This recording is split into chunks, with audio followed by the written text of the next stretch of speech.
Hi everyone! Today I'm going to show you how to make heong sesame oil chicken. Sesame oil chicken is one of those family classics that most home cooks would have at least a brush with, and it's a go-to dish for my own mother to cook whenever she runs out of ideas of what to cook for dinner. You start off by frying old ginger slices in about 60 ml of sesame oil.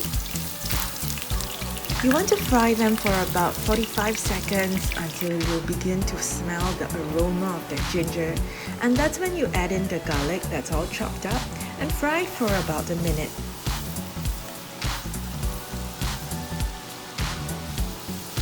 For this recipe, I'm using one whole chicken that's about 1.2 kg, and it's a kampong chicken because, well, I like kampong chicken because the meat is leaner, it's not so fat, and the meat stays firmer even with longer cooking time. But you could just use an ordinary chicken, it doesn't have to be a kampong chicken. And if you want it healthier, you could de-skin the chicken as well. You could remove the skin so that less fat gets into the dish. The beauty of this dish is that you're using really simple seasoning sauces such as 2 tablespoons of oyster sauce, 2 tablespoons of light soya sauce, 2 teaspoons of dark soya sauce. Stuff that you usually find in your kitchen if you're a regular cook.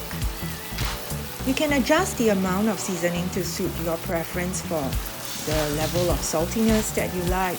And also for the dark soya sauce, one of the functions is to give color to the dish. So if you prefer your chicken to be paler in color, you don't have to use as much.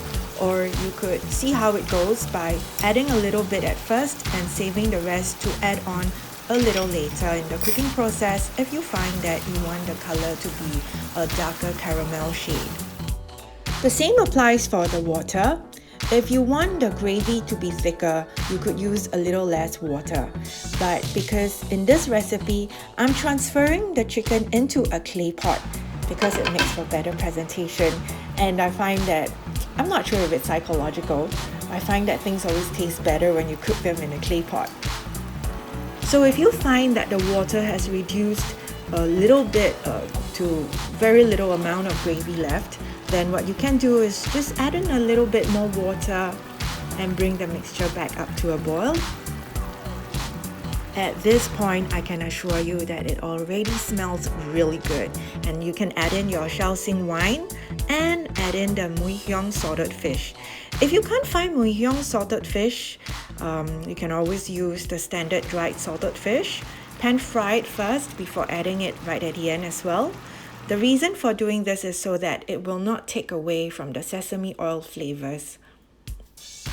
And for dramatic effect, I'm adding in the chilli and the spring onions in slow-mo because it just makes everything look so delicious.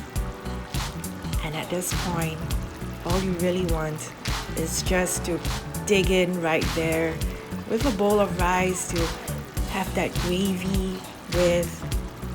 It's all really delicious. Thank you for watching, and for more ideas of what to cook, go to straitstimesfood.com. Happy cooking!